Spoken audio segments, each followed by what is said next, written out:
Mic check 1 2 1 2.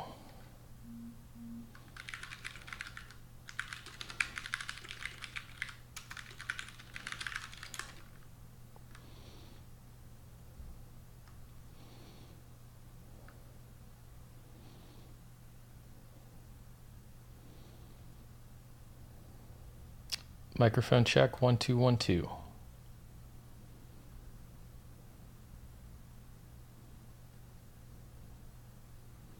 Yeah, I'm waiting on BitsBeTrippin to show up to the live stream, so I'll just chat with you guys until then.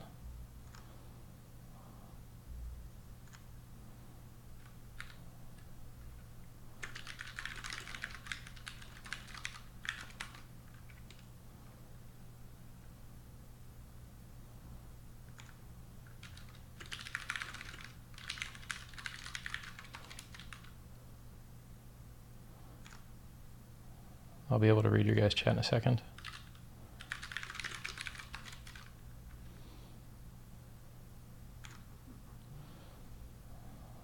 All right, chat.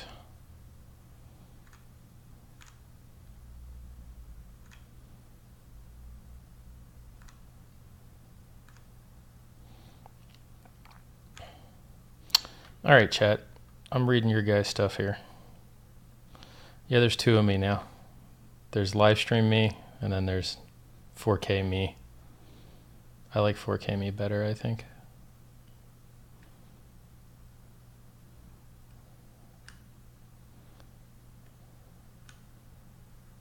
How about Vitalik roasting CSW? Yeah, he's late to the game. Everybody should be in on that trip, you know.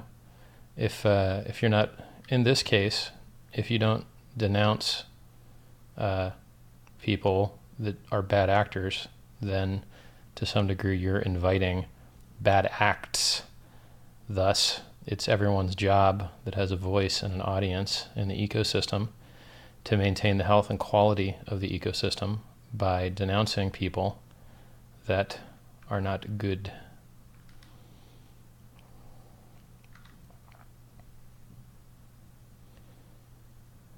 Somebody asked about the CFD token. They say, glancing through your white paper presentation, it looks like a lot of work has gone into the modeling. Do you have any customers lined up and any details on how the coin would work for miners?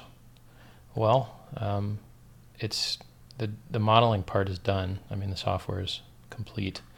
The token and network and tokenomic stuff is not done. There's a lot of ways to do it, and I'm open to suggestions at this point on the ways people prefer.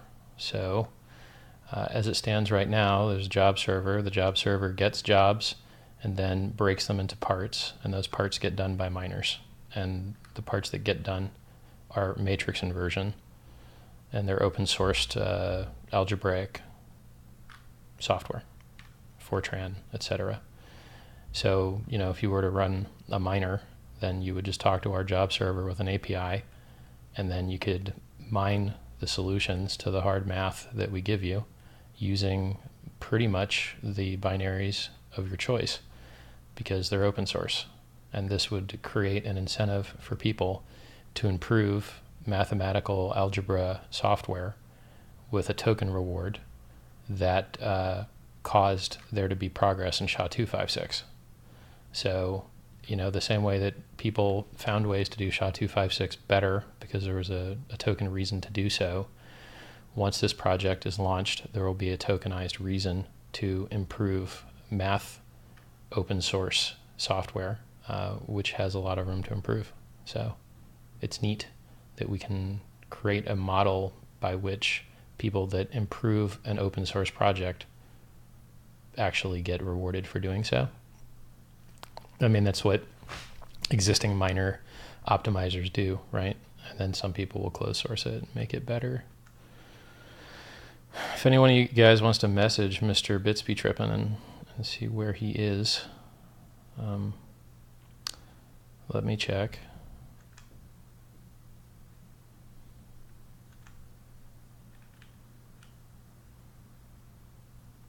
Yeah, whatever. If we have to, we'll do it without him. But The only reason I'm live is because he wanted to go live, so I hope he shows up. Going back to chat.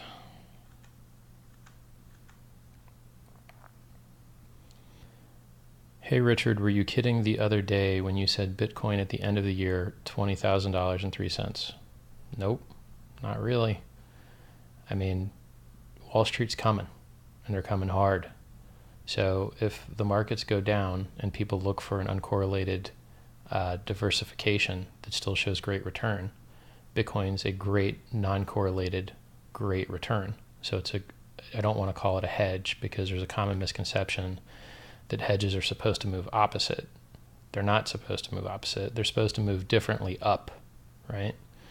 So Bitcoin is a very useful differently up tool to diversify one's, S&P 500 platform, etc. No matter what you own, Bitcoin is probably out earning the returns, so you should have exposure to it. Furthermore, they have so much money and so much economic mass, and their ability to participate in the Bitcoin market has been so starved for so long that there's a lot of pent-up demand combined with a lot of press. I mean, the chief of the IMF came out and said, hey, this stuff's real, it's coming. Don't pretend it's not. It might take over everything. She said that. So I think on Wednesday, probably next week, if Ledger goes live, as I hear it will, Ledger X, then a lot of Wall Street money is going to come in, and there's no new sell pressure to meet it. So price should explode, combined with the fact that we've got short squeezes that'll occur due to the fork, with longs getting their fork coins instead of shorts, which is a difference in reward that changed from the BCH fork to the B2X fork. So the B2X fork rewards people that aren't short, whereas the BCH fork rewarded people who were short. And that makes a gigantic difference, particularly since we're sitting at the highest. I think we're sitting at 30,000 coins of short interest, of which only 5,000 is fully collateralized. So like there's 25,000 people that, would have to cover if the market shot up really hard. They don't have to cover, but they would want to, right? I mean, you only want to be underwater so much on your trading. So I think 6,000 in a very short time frame, I think it's down to like a week and a half now, maybe. I have to look at the timestamps. If Wall Street gets in, 6,000 is nothing at all. So I'm very comfortable making that statement. And if Wall Street gets in, 3 times 6,000 is also nothing. So I'm comfortable with that statement as well. What's up, man? Can you hear me? I can't hear you. Let me see if I can fix that.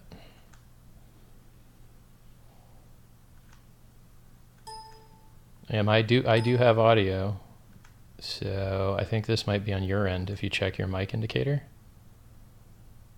Because, yeah, I've tested in the client and you're good. So you're not transmitting audio to me? Okay, I hear you now. All right, yeah, I just switched. Oh, fuck, that's loud. 1 second. 1 minute. Mm-hmm. I didn't have my studio monitors off. All right, you're good now. Sweet, there we go. I like your bench full of mining hardware behind you, man. I love tools and I love workbenches. Never stops. True that, bro. So while you weren't here, I was talking to chat about my price prediction of 20,003 cents by the end of the year, and 6,000 in like a week and a half, which, we were at 5,000 without Wall Street not very long ago. Oh, yeah. And China can't ban again, so where's the bad news, right? And you're getting free coins from the fork, and the longs are getting paid instead of the shorts. Forget about it. And the shorts all have to cover because there's so many more of them. It's a perfect storm for price explosion as far as I'm concerned. Yeah, I mean, I think it's pretty apparent the cat's out of the bag, right? I mean, people now are getting into it in scale, and you're getting a lot of people. I mean, hold on, I'm getting some feedback here. There we go. You start looking at like people that have never experienced or been a part of anything that has to do with like the crypto tech in general.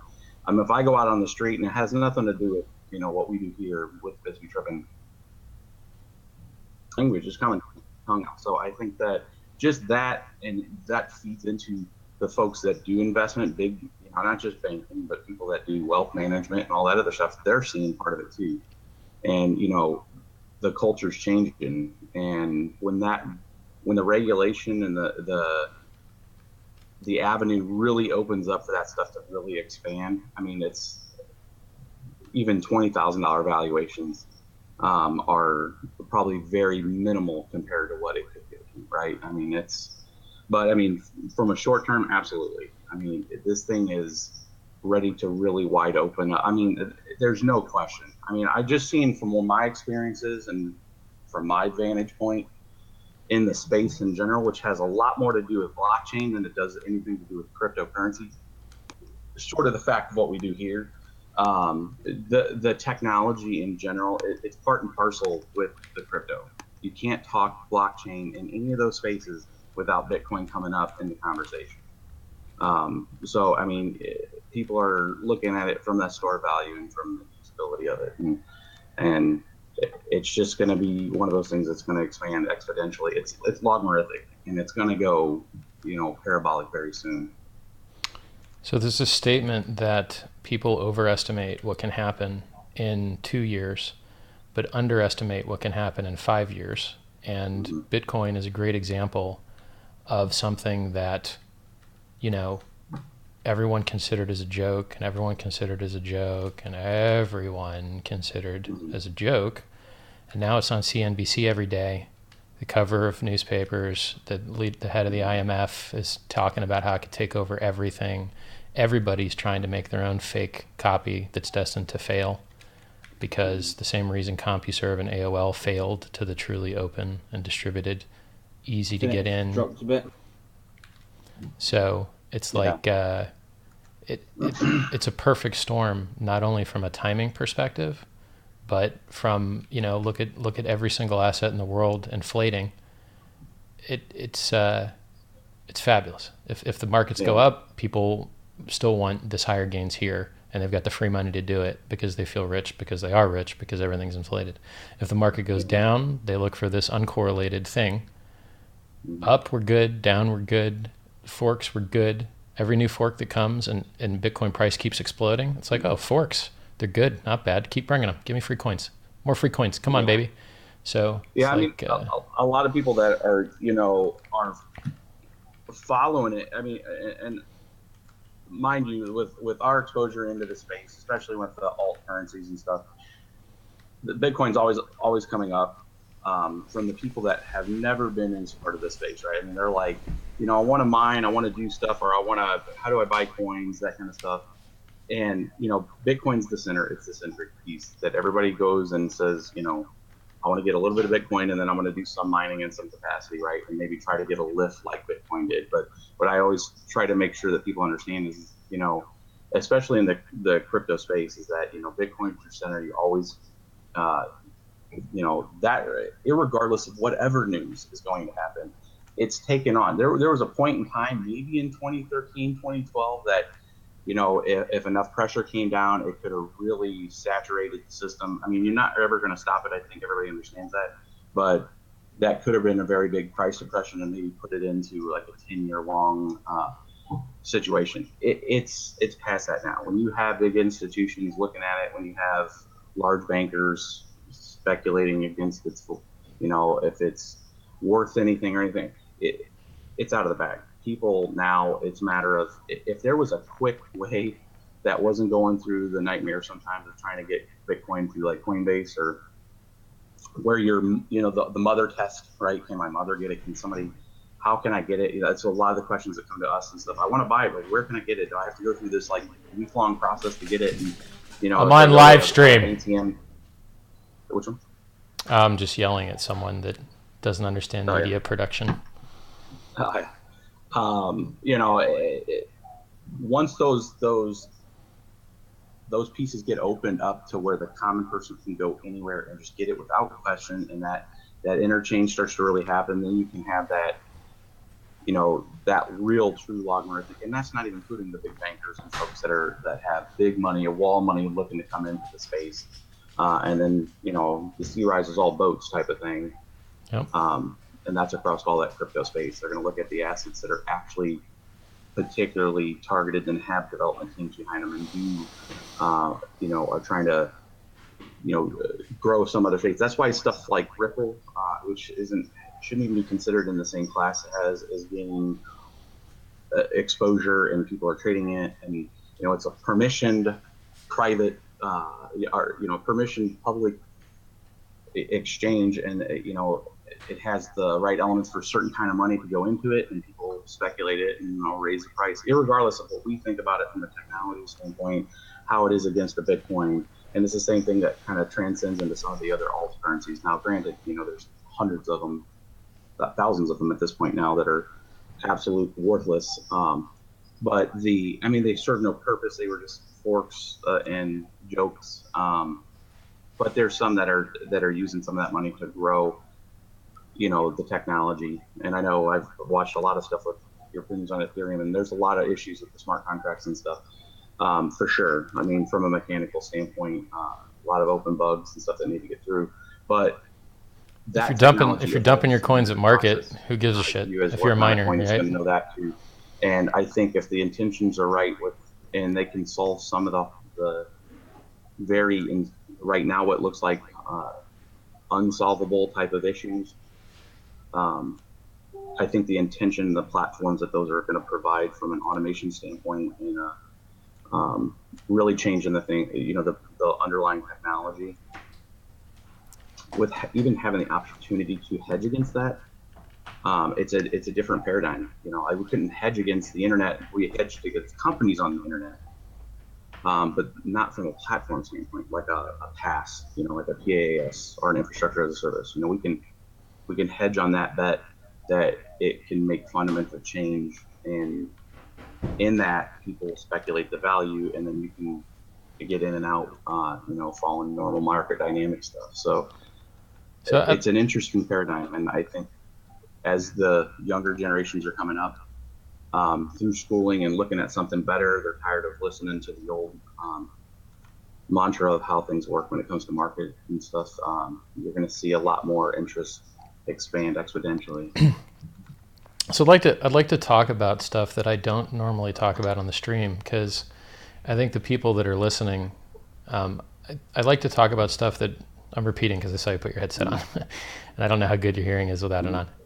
I think that people watching the stream now have already heard my positions on altcoins and Ethereum and all that stuff. So I'd like to talk about stuff that I'm not used to talking about, that these guys may not have heard about, which is your stuff, right? So I don't think most people realize this, but I got into Bitcoin as a miner.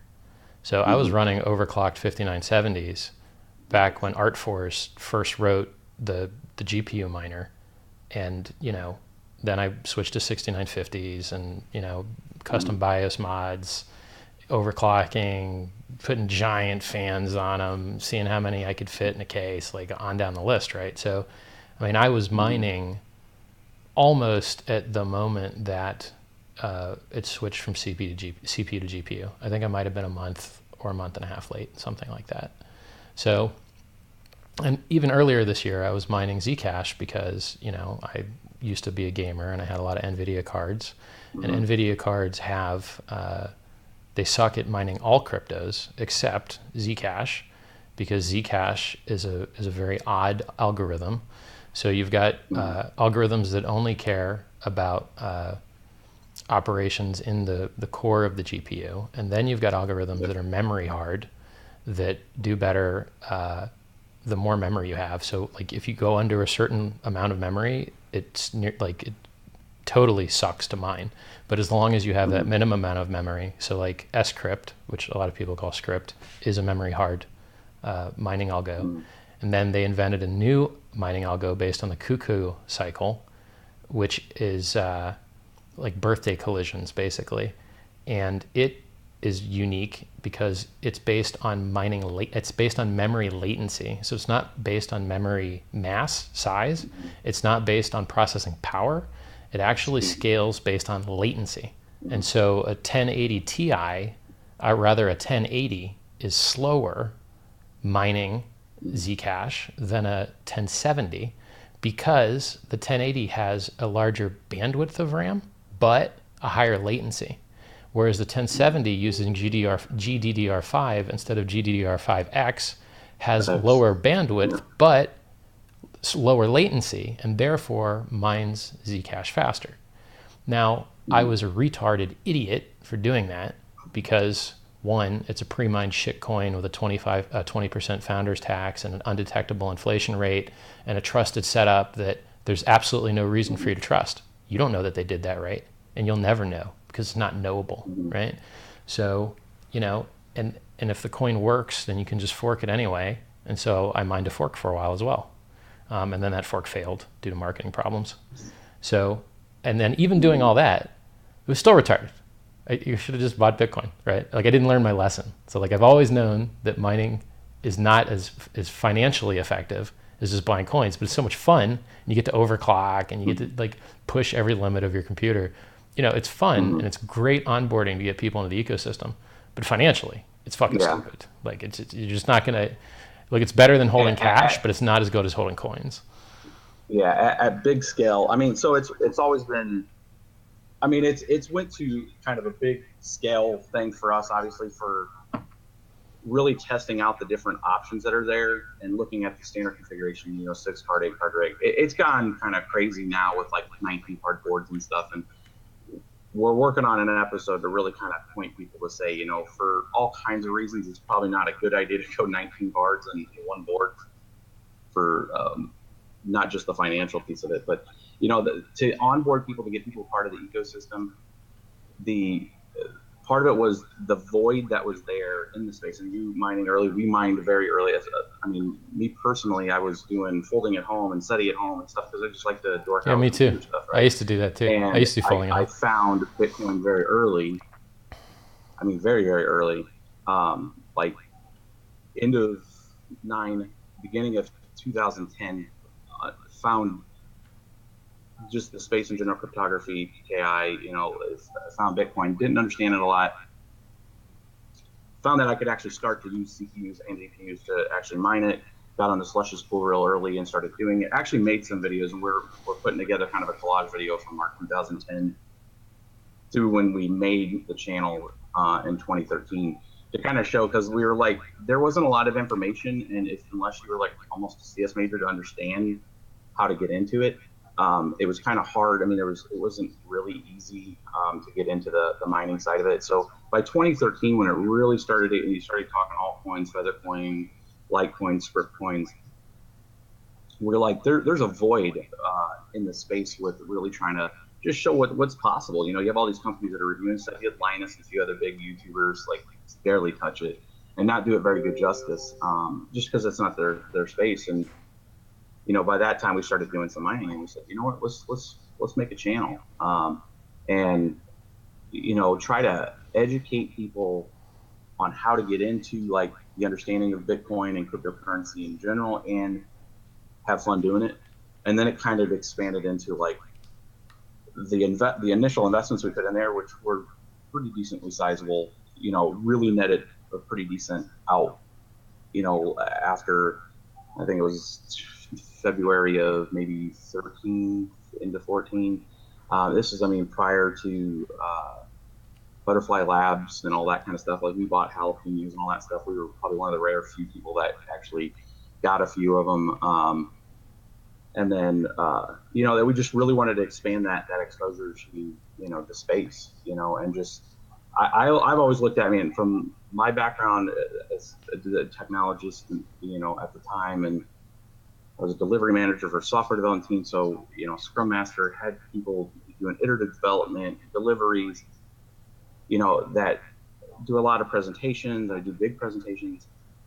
And I'm like, there's nobody in this space that can really explain it right now, at that time. And we just kind of expanded it. And it's continued on just because, irregardless of where these coins are and their big, huge flaws, I look at it from there's development effort on several teams trying to move the technology and you know, there's bad portions of it, people that have probably malintent, and then there's folks that are trying to they don't know what they're working, right? They just know that that they're on the bleeding edge of it, and it could manifest into something. And then you have the groups that are very targeted.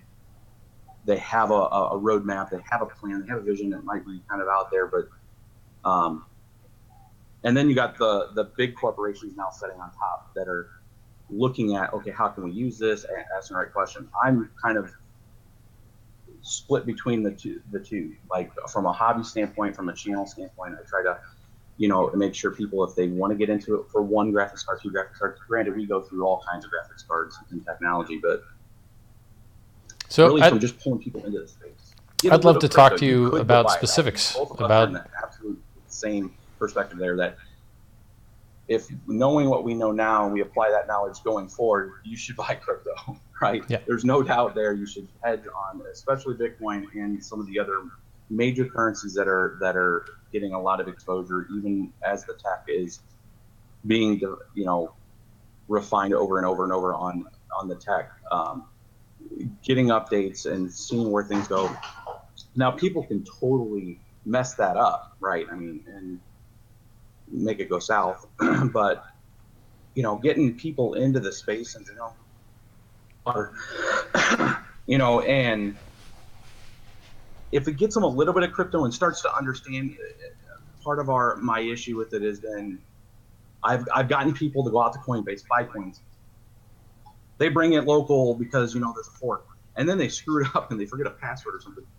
The penalty for failure in the space is pretty hard, right? So I'm like, you know, hedge your graphics card for a week, get a small incremental amount of something like Kubik or, you know, Zcash or, you know, any of the other currencies, and understand the transaction space, understand what a ledger is, understand how this stuff works in a small case, and then you can scale up and then invest. Instead of spending $9,000 on a crazy 1080 Ti rig, you could, you know, just buy an extra graphics card, hedge it for gaming or something on the side, and then, you know, run it at night in a lower efficiency mode, you know, that kind of stuff. So, you know, it just gets people, if they're messing with the tech, if you know, understanding how the stuff works, they get a better entry into understanding the technology behind it, because they're trying to configure stuff. They're trying to understand how's it working, versus just as easy as you can go buy it and then lose it or not have that appreciation with the technology. We're just trying to elevate that understanding in a different way than not just education into what the crypto space could do, what can it do mechanically, and how does it work. So, I mean, that's been part of the whole drive that we've been doing this whole time. So I'd like to talk to you about specifics, because the token that I am working on will be mined, and it's a unique, I believe, extremely unique setup. So right now we've got Bitcoin, and Bitcoin does dual round SHA-256 and has evolved to the point where it is only profitable to do it on dedicated ASIC hardware, which is useful for not very much else than Bitcoin and coins that are forked from it that are worth a lot less. I mean, there might be a couple other ASIC things out there, but the majority of the financial volume, the vast majority, comes from Bitcoin, the real one. So the upside to that is that if you want to attack the network from a 51% perspective, it is more expensive to do so, because if you destroy the value of the network, you also destroy the value of your mining hardware for the most part. Whereas if you use a ASIC resistant algorithm, such as a memory hard algorithm, then it reduces your attack cost to attack the network through that vector, because upon successful 51% or other crappy hash-based attack, you can resell your equipment because it is useful for doing other things. Right. Now, my perspective is that these networks, for the most part, do not get attacked through that vector, and thus they are oversecured. They're currently being attacked through social vectors and political vectors, and having more hash rate does not much to solve those particular things. So I'm I would be very excited if my token performed the activity of doing useful proof of work. So, doing wasteful proof of work is the maximum secure. However, we're over secure because the attacks don't come from that vector anyway. And doing useful proof of work would make the world a better place. So if you go on YouTube and you search SpaceX, they're building rockets and they're building things that will land humans on Mars. And they cannot build those things without modeling them in a computational fluid dynamics supercomputer, period. That's it. There's no building of rockets in the year 2017 without computational fluid dynamics modeling, period, at all, right? Because it would be very, very expensive when your several $100 million rocket explodes or vibrates to death or doesn't function aerodynamically or temperature-wise the way that you thought it would. So right now, if you want to do computational fluid dynamics work, you have to buy extremely expensive software, and then it takes an extremely long time to run the jobs. And there's a huge monopoly in the space. So one company has 90% market share. That sucks. Monopolies aren't good, and it's not good for the world, and it's not helping us make progress. And the solution to that is to attach a token to improving the models, improving the math, improving the algebra that gets done, that you build up into your CFD model to recreate reality digitally, right? And that doesn't exist right now. So the model is this. Everyone that's got a CPU and a GPU, they can either mine for free on all the stuff on Boink Stats, or they can mine for profit on their coin of choice. I could just start listing coins, but I'm sure people can figure out what's mineable and what's not. And the end result of those activities are you're going to make some tokens, and the tokens are going to have a market value, and your house is going to get hotter, and your components are going to fail, and some people have fires. There's downsides to it. Now, if people were willing to accept those same risks and utilize that same capital, a processor is able to do useful work. That's a capital good. A GPU is a capital good. It's able to perform useful work. And so if we can rotate all of these GPUs and CPUs out of doing bullshit into doing something useful, making the world a better place, and people could make even more money on it, because we don't only have the tokenomics, isn't crypto awesome, check out this cool new thing, hype stuff. We have a real retail market of at least $1 billion a year of real modeling that gets done by professionals that want to build extremely expensive, awesome things in the real world. So as long as we get retail adoption, and even if we don't, it should be able to rotate vast swaths of the wasted proof of work, which is totally oversecured, into useful proof of work. Miners will make more money. People that want to do engineering, their jobs will get done quicker because it's being subsidized by the hype and the awesomeness of cryptocurrencies, right? And people will have a financial reason to build better open source math solutions. So our engineers have a GUI. They have a little slider. And they say, here's my model. Tell me what this is going to do in the real world. These are the temperatures. These are the shapes. This is what the materials are. They give that to the job server. The job server's got my partner's a rocket scientist, a literal rocket scientist with 250 patents. Polymath badass. I looked at his PDF for this stuff. I'm a decently smart guy. I don't understand half of it. I'm not a physicist, and I don't know about time marching, discretization, meshing of, it's outside. If you don't have the Navier-Stokes algorithms memorized, you ain't gonna understand none of this stuff, right? So well, he's a subject matter expert, right? Yeah, unless you're a physicist or a rocket scientist, I don't think you're going to understand the core tech. But that's fine. You don't have to. You just have to understand the job that we give you. And the job that we give you is, here's the model, comes into the job server, It's got a little slider that says you want this done faster or slower. Job server splits it into parts, and those parts get mined by open source matrix inverters like Super LU, and which means lower upper. It's a way to factor algebraic equations. So, right now there's no financial incentive for anyone to improve that open source project. But if that project is what you use to mine our token to make the world a better place, now people will have a token reason to make that software better, just like they made SHA-256 hashing better, just like they solved cuckoo algorithms better because of Zcash, right?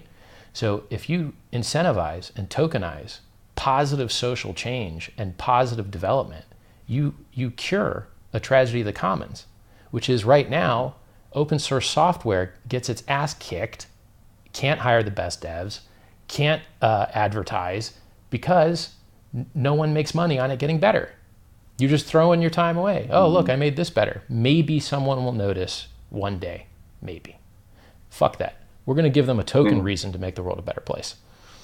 Well, I mean, a lot of people that do like a lot of open source software. So I mean, most of the open source software in general, anyways, comes from a lot of those, very well educated people that have spent almost their life's work and have day jobs, right? So you have to still live. So I mean, I think that it's taking something that's out there right now and really elevating it to a needed product, and then I would say from a success rate would be really just having something that's very small and modeled that functions and does what you're asking at a very small scale, and then how to really, I think the size of spreading it out and then having an infinite amount of different types of technology, being able to process, the request essentially of what you're saying, is probably the long pole on that. More the technology, localized, but having it out there and spread out in a tokenary fashion where you're actually having the out across all the, the network. I mean, I need to research what you're talking about. Well, I mean, I could tell you an equivalent. So an equivalent would be... you covered like three different things, the infrastructure, the platform, and the software as a service all in one, which is some of the what a lot of the tokens are trying to do. But this, from a proof of effort versus proof of work, from the security side, well, I think I can make analogies for you that I think will make it easier to understand. So right now, there's already an open source protocol spec for miners communicating with pools. It's called Stratum, right? Yep. So you can build whatever miner you want, and it'll work with whatever pool you want as long as it speaks the Stratum protocol, right? So what we have now is a world where miners are not running full nodes. They're just doing the jobs that Stratum is telling them to do and trusting that the pool is going to reward them. And that exists because of variance with the difficulties being too high, that as a solo miner, you could never ever get a block reward ever on your own because there's just too many participants in the system. So you have to buy down your variance by sharing some of the revenue with the pool, increasing centralization, blah, blah, blah. So in this model, the pool is our super sauce CFD job server. So we're the only pool, right? Now we could federate that over time and do multi-sig, and I've got a bunch of fancy ways to introduce decentralization into the system as we get traction. But it's the wrong way to put that stuff before traction, because security is only as useful as you're being attacked. And being attacked only happens as much as there's a value to attacking you. And so security and decentralization should scale with adoption if you're intelligent. So the job pools that are currently Stratum would be replaced with our CFD server, and then on their clients, they wouldn't be running like a closed source miner like Claymore that gets a fee but still ends up making people more money because it's so optimized, right? So instead of running Claymore or EQM, or I could list the different miner solutions for all these different coins, right? You would just run matrix inversion software like Super LU, or one that you wrote, or one that you forked, or one that we gave you. It's just algebra, right? So yeah, and so I mean, what you're saying is taking something like SETI at home, you a Very package. similar. Or, I mean, so all the Very traditional to make sure everybody else that's listening understands. And I mean, so I got the cryptocurrency piece of it, right? I understand that part of it. So the reason those projects failed is Right. because So, they did I security mean, a we're all little working too on the same weak. kind of constructs. We're updating ledger. Based on all that stuff, we're all fighting for the token to be able to mint the next block. I got all that, right? So what I'm trying to understand is how the distribution model in this particular thing can differentiate if all of the miners that are participating on the network are working on the same set of package, right? They're So if you not. think of it They're all from a working on distribution different ones. They all work. So the difference is in a hash-based model, everyone's working on the same exact problem. They all want to extend the chain another block. So everyone is dedicating all of their hash power in the same wasteful way to find a leading number of zeros on a hash. And Correct. so in that model, everyone's workload is the last block, basically. Now you could say a portion of their workload is the mempool, but you don't actually need to include transactions. So that's optional. If you want to roll transactions into your next block, you can and enjoy the fees, but you don't have to. And a lot of empty blocks get mined. So the difference between that model, which everyone understands, and this model is that the job server is not going to give the same problem to everyone. Now, in a traditional BOINC system, they can't trust that you gave a good answer. So they have to do it 3 times, hope they don't get Sybil attacked, where people lie and then get 3 people to collision attack you and lie, and you think it's the truth because 3 different people said the same thing, but they actually all 3 of them were lying. So in this system, we don't have to do triplicate quorum sensing because we can mathematically verify the answer quickly. We don't need to, it's verifiable by math. I don't need a quorum of other people to be able to lie to me about it. So it's great from that perspective, from an efficiency perspective. Part of the algorithm. Right. I mean, if I give you an algebra problem and you solve it, I can check the answer. It's cool. So the next issue is, how do you make sure people don't take jobs and never do them? Well, I could make it a race and only reward the guy that gets it back first. But then there's a lot of people that wasted effort. I don't like that style. I could make people, for larger jobs that have a certain class, I could make them put a little bond, right? So you mine the lower class jobs at low latency to get enough money. And then you can use that little earning as a bond to make sure that you're actually doing the work that you're handed. You're not locking up jobs and slowing down the system by not finishing them, right?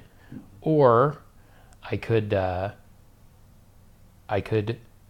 so they lock up a bond by doing a simple problem, or they get money by doing a simple problem that then they can use as a bond to make sure they do the work. Or once you've built up reputation over time, I know you're good, I'm just gonna trust you, right? So we scale you into trust. So you start off untrusted, you can only work on crappy stuff, or unless you just want to pay for a bond, right? Just lock up the tokens. Then you can buy your right to do good ass work. No problem. And then once I know you're legit, I don't really need to hold your bond anymore. So we scale you into trust. And that's the way we get around people grabbing jobs and not doing them, people trying to create artificially weak jobs and trying to get a reward somehow that the economics don't work out, like that attack doesn't work out.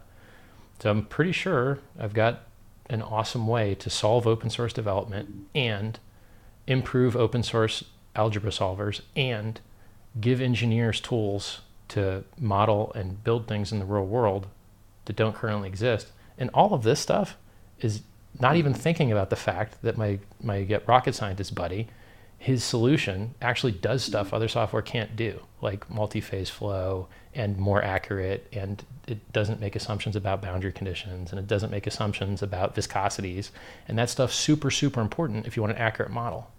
So you can make something really pretty that looks good, but then when you find out that it was just pretty, right? It's like these softwares that... It's got to prove it out. Yeah. I mean, there's going to be a set of standards with any of that modeling in general. I mean, now we're getting more into the solution side of my background, which is my professional career side. But I mean, it's so in any of those type of things that you're talking about in general I mean, you have the problem you're trying to go on, you're attacking, and there's going to be, especially since something like that exists and it is a 90% market share, there's going to be a set of standards that you have to achieve and hit, right? And so there's going to be at least a basic set of series of tests that this could prove out. Well, the distribution model and involving people and making it as something that GPU miners and CPU miners and all that thing, that initial just getting it out there and even working through some of the stuff that we were just talking about with like who's going to handle what package, how are you going to do the package controls, are going to be through an Oracle, how is that stuff can all be figured out as part of that onboarding and just working through it, right? With the visions out there, the roadmaps out there, the intentions are out there, and getting some level of critical mass behind it.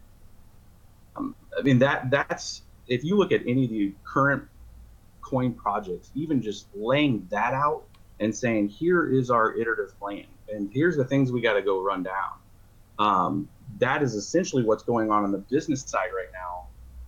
On, if I put the business hat on and look at blockchain tech in general, of looking at, they hear the crypto side, they understand the incentive model, that how crypto is manifested and really onboarded an entire ecosystem of generation to say this is a better way and here's why, and we don't have to, you don't have to trust us here, you do it, right, and see it. Taking, any of those projects that are becoming successful, that are trying to be, spearheaded in the business side with any kind of critical mass where companies are putting R&D towards it, are essentially asking those same things. They're laying out, like, what are we trying to accomplish? What is this going to, how can we best leverage, the current technology, and look at, or a lot of it's, on the private side, but this stuff's going to come, just like we're seeing the Bitcoin price going to explode. It's going to come into the public space a lot faster than you can believe, because, I mean, look at that incentive motive they have to say, although I don't need to go build a data center. I could go build a really slick piece of software that incentivizes participation and just make it public. And now all the processing stuff's going to be done through just this incentive model that's going to have its own speculative cost. I mean, that's the stuff that the regulators and everybody are kind of freaking out with at the end of the day, is because they're like, the big companies could fund exactly what you're trying to do too, to say, I want to do this distributed stuff and I don't have to go have all this hardware to compete. I could actually use all the people that are having their own hardware and their own, and like a Hive cluster, right? And I mean, that's the kind of R&D stuff that's in the back corners of, all these big companies and stuff looking at it, right? I mean, as a solutions person, I look at it from just like, how can I take existing current known problems on transparency, on just the stuff that's really causing a lot of social unrest and all that kind of stuff, and figure out how can we make some of the bigger systems better, because at the end of the day, people are just getting tired of the way a lot of things are being ran, right? And the governments, the larger companies and stuff, I mean, you still have some of the older ones that are not going to change and are going to pick kind of like Jamie Dimon, oh, it's a flaw, and then buy the dips and stuff. But you're going to have there's a lot of them out there right now trying to do this exact thing, looking at how to hedge the tech and answer some of these problems. I think that what you're talking about is phenomenal. I think that's kind of what the basic concept of some of the IOC, or ICO tokens and stuff have tried to do, saying distributed supercomputing and all that. But I mean, actually going in and attacking it, I mean, understanding that you're trying to get the right, a subject matter expert on it, and you're setting forth a plan and you're asking the right questions on it and stuff, that's huge. And I think the more transparent on your path on that you're going to have the entire community behind you on it. I mean, we have, army of hardware that we look at trying to onboard and let people know what they can do with it, from different coins and stuff like that. And then, there's that techie side. It's like path really ecosystem growth, by, making sure people understand all the different alt currencies and Bitcoin and all that. And then part of it's just like, hey, what's a Radeon 56 do, right? Because I like the tech side. I mean, that's kind of where it came into the hobby. I see people like Jay's 2 Cents and some of the other big YouTubers, and they're very focused on gaming and all that. And I'm like, I want to see what this thing can crunch numbers. I want to see it model what you're talking about. I want to see my contribution in there, and I get paid for it too. That's awesome, right? So that kind of concept in general, I think, is catching on more. I think it's just that gap what I need to do from a social responsibility, and I'm seeing this now with the 19 card board. from a social responsibility, I got to make sure people understand, like, hey, you know, this isn't a get rich quick. There's been situations over time that people that had hardware made money, and theoretically, if one of those coins really take a huge lift and you've been mining it, that's great too. But from a normal investment standpoint, be smart about it, and you know, hedge across a couple different currencies that you believe in. And you know, something like this that's trying to tackle a social problem directly head on, I think is great. And Well, we get it a little you know, bit I'd like to hear easier than more most people in because the general, software's already where done. you're at. The software, the hard part, the actual hard part, it's already done. So the CFD code has already generated $60 million valuation startups using the output. It's done jobs for NASA. It's done jobs for giant clients because my rocket scientist co-founder that wrote it has been using it to consult for giant companies for a long time. So that part is already tried and true, tested, 150,000 lines of code complete.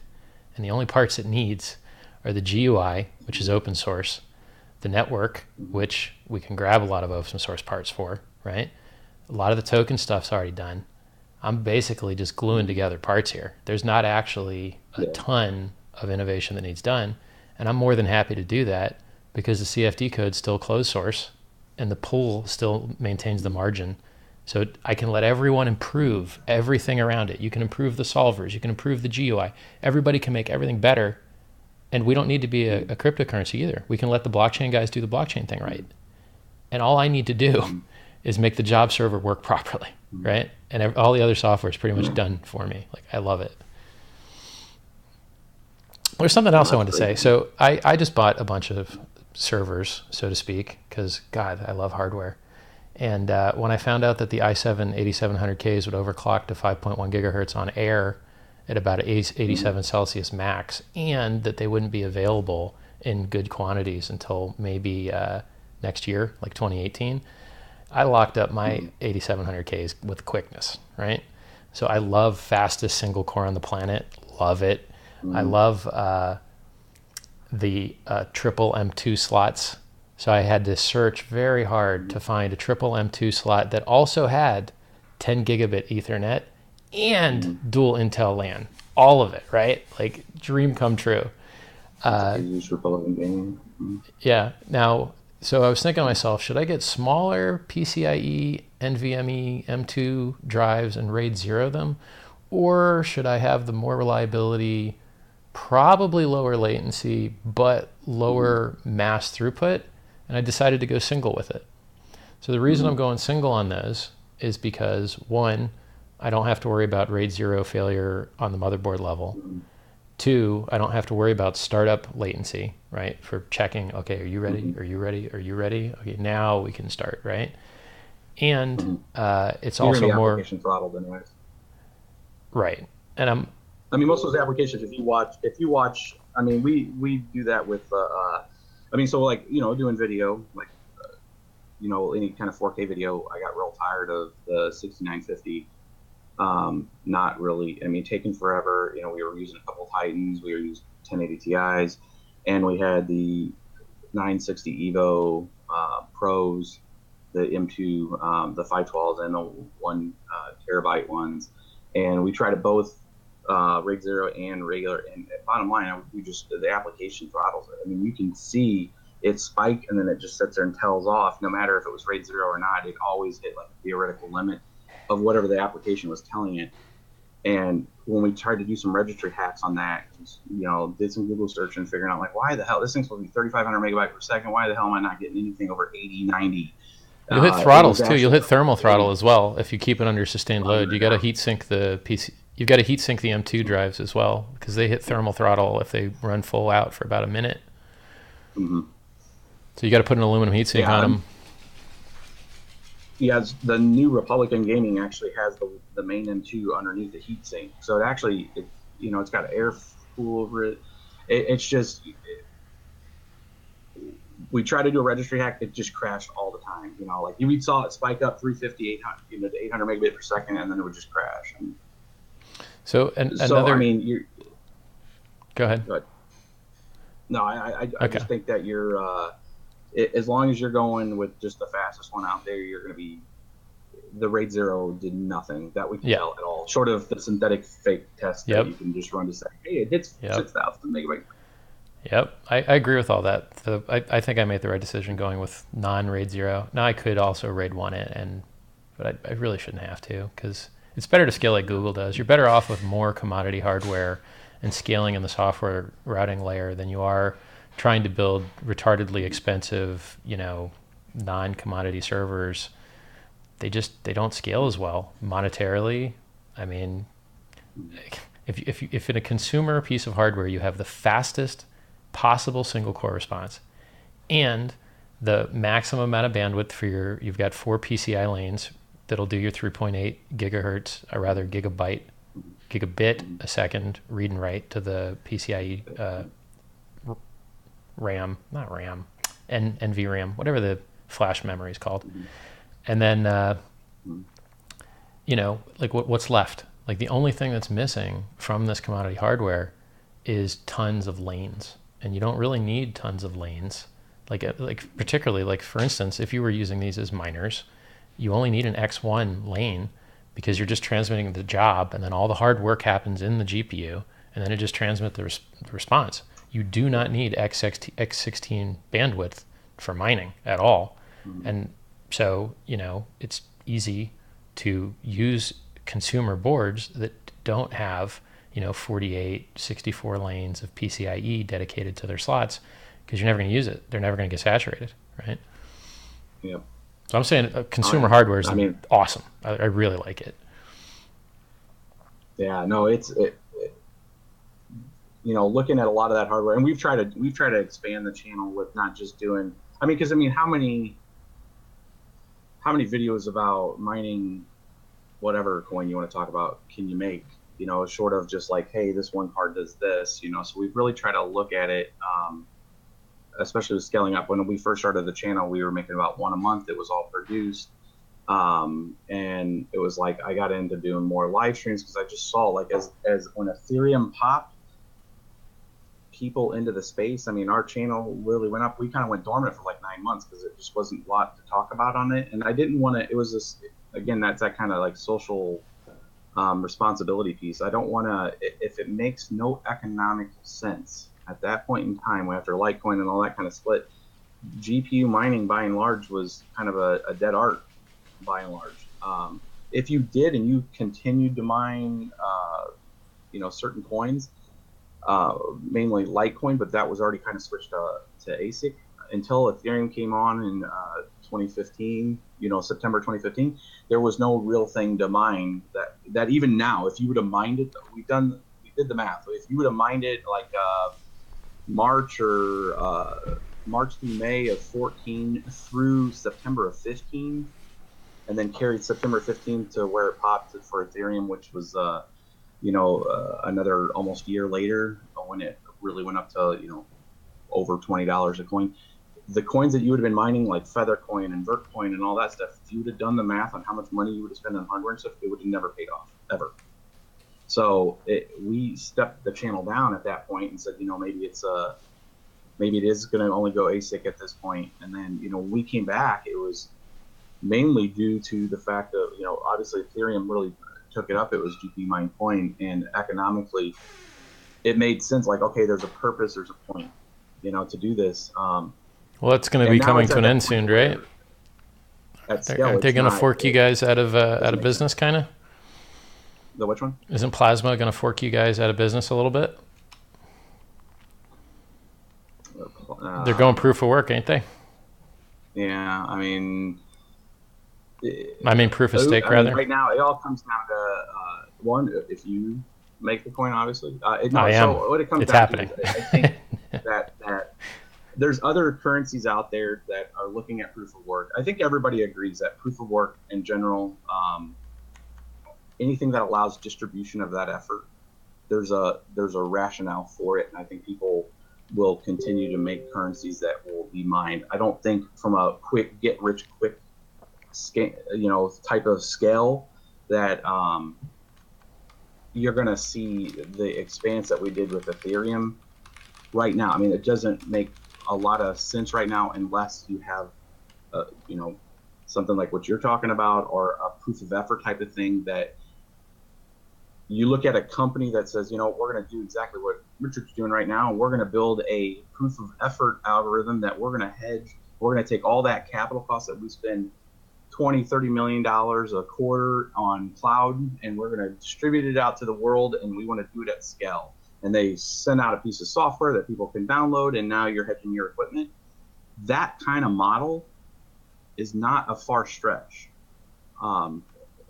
From a distributed computing. I mean, you look at people that are looking at it from a green standpoint, from all this other, but it's going to come down to somebody has to answer exactly what you brought up of like, well, who's going to get the job? Yep. Because we all are working on the same thing isn't going to make a lot of sense, So you're going to have a reputation thing. You're going to have some reason for somebody to participate. Yep.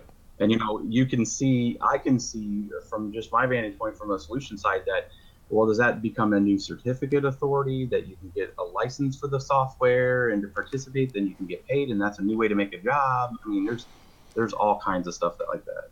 There's 10 different ways to do it, right? I mean, they all work. Like, how many cryptocurrencies have straight up failed, and how many cryptocurrencies haven't? And I think you're going to see a lot less failure than you would expect. You can't kill these fucking things. They just don't die.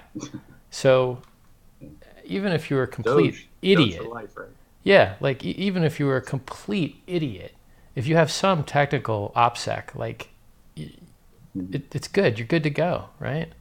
So I'm more than happy to add my project with some secret sauce competitive advantage stuff that you can't fork, you can't copy. It's literal breakthrough stuff from a rocket scientist. I'm more than happy to add it to the pool of things that people can mine. And that pool is already 30, 50 deep. And I think most of them are just wasting their effort differently. I think that one that has not waste, if it has adoption, or even if it doesn't, it's going to make an impact. Particularly since I'm pretty sure it's ASIC resistant, and therefore the miners will always be able to play it. And I can't proof of stake it. I can't fork you guys out. The work is hard to do and will always be, and has to actually be done and can't be replaced with proof of stake. Yeah. I mean, most of all the currencies, because they're only doing proof of work, right, could all go to proof of stake if they wanted to go down that road. Because you could do almost everything that's being done on a node, right, a Raspberry Pi. You don't need the hardware. And that's part of that, that knowledge gap that we see people like, well, you're just another version that's making a validation, chasing the last block. You're securing the network through the proof of work algorithm, but you're essentially working on the same thing everybody else is. Yep. They're all the different flavor of same ice cream, like vanilla, bean, vanilla, lightly different. Like, yeah. It's almost like fake differentiation, It's like going to a frat party and everyone has the same spiked hair and pop collar. And you're like, hey, do you guys all go to the same stylist? What's going on around here? There's a lot of fake tan going around here. Well, I mean, so on the algorithm side and the actual doing the work side from the way mining works, absolutely, right?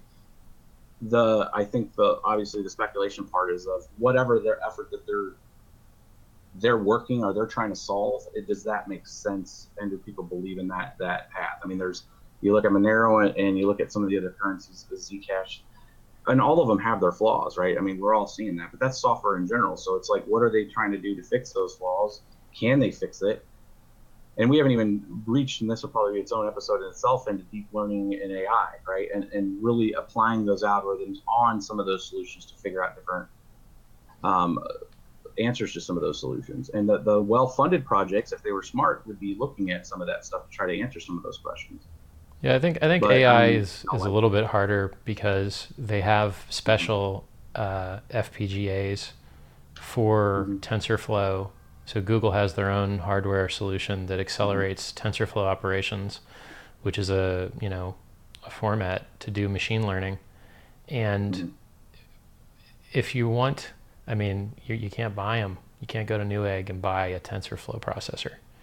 So I think that proof of work miners with GPUs and CPUs and commodity hardware are going to find a good home with all the proof of work, vanilla hashing stuff, and with my useful work stuff. And probably at some point, maybe not the AI stuff, because, you know, Google doesn't bust out custom hardware silicon unless there's a decent performance advantage to doing so. And so that's one of those places where, you know, AI might get taken over by that specific ASIC solution. It's a possibility. It's much more likely than general computation that, you know, like if you could solve CFD problems with an ASIC, I would see them for sale, and I would see them in videos, you know, but they don't have that. Well, I mean, they just got to take that R&D. Yeah, they got to take that R&D, and if they want to invest in, I mean, I think anything that somebody wants to make could create an FPGA or an ASIC for it, and even with memory hardening, I mean, GDR5, GDR5X, HBM, HBM2, all that kind of stuff could be added to an ASIC. You're just exponentialing the cost, and it probably doesn't make sense because there's already a platform out there that have them. But you know, in any of that general technology and those expansion of that technology. Out of curiosity, I mean, I think that's the question that the graphics card companies and everybody are trying to answer right now. Of like, you know, we've reached out to AMD directly. We've reached out to NVIDIA directly a couple of times and just said, you know, you send all this stuff from a review standpoint. So this is putting the YouTube hat back on, just from a review standpoint, saying, you know, what we're not your target audience, but, you know, I know from just the participation that we have in, from just looking at our viewers, because we recently started doing Amazon affiliate stuff. It's like a 6-to-1 ratio when people look at the stuff that we're doing. So I mean, like, from the tech, let's figure out a solution that isn't screwing over the gamers or whatever, you know. But that doesn't make sense. Like mining cards that have no IO, and you're still charging the same price. You know, something that allows people to participate in this space, that's solving, you know, proof of work and has a rationale that isn't, you know, like, oh, those dark crypto miners that are down in, you know, their basements making stuff and all. I mean, there's a market for it, and, you know, bring that relative cost down. The power, you know, let's answer the power problem, because it is very wasteful, you know, from a power standpoint. I mean, it's gotten better, but it's still, I mean, I got 30 amp connections behind me, you know, like, and using 10,000, 12,000 watts, you know, kilowatt hours a month, you know. Don't you wish you lived in Venezuela or China? Yeah, no, yeah. I'm in the Midwest, and it's not the cheapest. I mean, it's not as bad as like a coast. I know what you mean. So, but, you know, I think that tokenization is going to continue to increase the efficiency of the planet by getting hardware that could be doing work but isn't to start doing work. Now, currently, it makes the world a little bit worse because it's wasteful on purpose. It's awesome, it's great, it works. There's a lot of waste in the system it's replacing. I support proof of work systems. I would also be okay with a lot of hardware coming online for useful, make the world better stuff. Absolutely. Even with a reduced security model, less trustlessness, that's fine. That's fine. It's still a great deal, you know? I mean, what's your maximum risk? I don't think it's that much, because if you're getting paid in a token on another blockchain anyway, the token's fine. You got your reward. You can't get screwed, right? The job server died. All right, well, mine something else. Job server stays up. Oh, yeah, making money. I think one of the, especially talking about the security part of it, the part that people that really miss, and I see this, I guess, from the other vector point when I put the solution hat on, is if the reduction in security, how do I want to say this? If the reduction in security came down because you could do less proof of work, I agree with you for the fact that there's that attack vector hasn't been broached. And I mean, they have the absolute incentive to broach it when you look at the cost, right? The stuff out there, and it still hasn't. So you only really have two things. You have the value of it, to transfer value potential, And then you have, if things really spread out into blockchains with regards to information, became systems of record, right? I deal with a lot of systems of record, right? And that's a key piece. If something like, medical or CDC, or you see all these new things coming out with blockchain, that's going to be real relevant potential systems of record on a blockchain, and that's when you're dealing with straight money, and you have every incentive in the world to try to get that money, and it's still not being impacted the way it could be from 51% attack and stuff like that. I think it's proven the fact that you could probably deal with a little less, and that none of the attack vectors have been ever broached. We understand that it's a risk, but it's never been that, and you could scale it back some, I don't think. And I mean, you only have those two pieces: the incentive piece of it, of what it's worth, and then if big data ends up going out there. Before we leave that other potential use of the technology, I mean, there's the stuff that I see, and I go to the different trade shows and the industry stuff, and the interest is high, especially on the blockchain side of it. But I mean, stuff that we didn't even realize is possibilities out there, using like Hadoop database, taking data to those different nodes and being able to, serialize those. I mean, there's things being worked on right now that are just mind blowing on that blockchain space that have nothing to do with tokens, right? It's like you have blockchain, and then you have crypto based blockchains, which a portion of those are ICOs that are trying to get funding to do their research piece, but that is just like one spot, and then there's this whole other spot that are gonna to model and to expand and to scale those technologies. They hit to say, we've achieved it. We can do this in a small cloud standpoint. Okay, now how are we going to distribute this? We don't want to sit there and spin up a whole bunch of cloud stacks and technology stacks to do this. So then it looks back. I mean, you're going to see this look back into this industry, right? From the crypto side of it, and the incentive model's built in. Right. So looking at that of expanding what you're trying to do with the. So what are you most excited about in your domain, right? Because I got my domain pretty figured out, but Yep. I see you trying to play with the 19 PCIe mining motherboard, and I imagine you're running into OS nightmares, is my guess. I haven't watched it. No, it's actually Asus is about to get a pretty scathing review from us on it, because they kind of misled. I'm looking for the manual. So bottom line, and maybe it's a delta between the marketing and the technical guys, but bottom line, they put nowhere in there clearly that it required mining cards.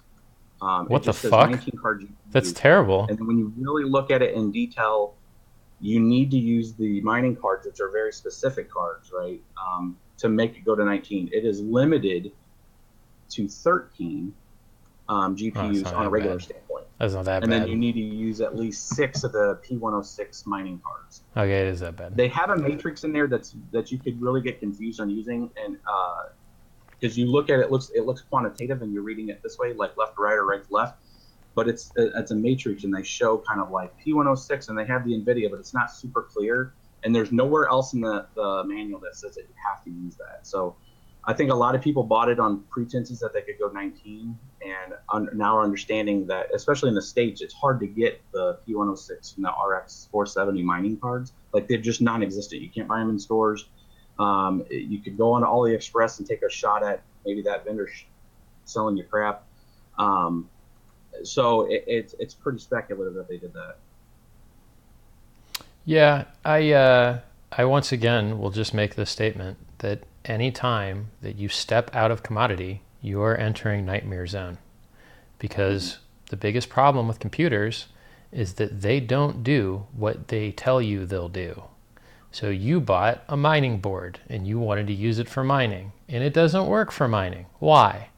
Because no one else already bled on the edge for you to support you to make it work. You decided to bleed on the edge, and now you get to be the guy that figures out why the hell it doesn't work, and you get to talk to the one dude that actually writes the BIOS for the fucking thing over at Asus, if he answers your calls, right? And he's in a different time zone. So I don't like bleeding on the edge. I've been through this shit before. You're like, oh, the manual's wrong. The jumper performs the exact opposite of the indicated way. I have to move the jumper to wrong to make this work, right? Oh, I can't boot with my RAID card in this slot, but I can boot with it in this slot. That's great, you know? Like, it's so bad. Right. So I've learned that the best thing you can do is use what everyone else is using, because you know it actually works, right? And you don't run into these edge cases that you could fight for months. I mean, I could link you to guys that have been through these fights with things that were documented one way and worked another way. And you're the only guy working on the problem.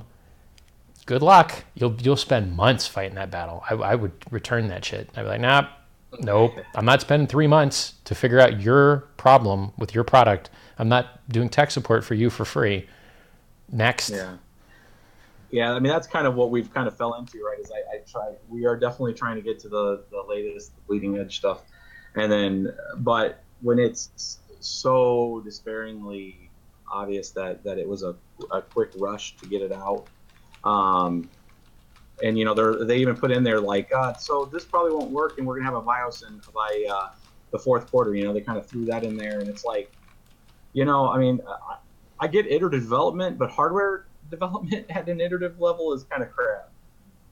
Well, I mean, it's really, it's really not hardware. It's just drivers, basically. I mean, the hardware is written in stone. They don't even have like an MEI Intel management interface that they can patch, like a low-level firmware thing they can change. They just have like a normal firmware thing.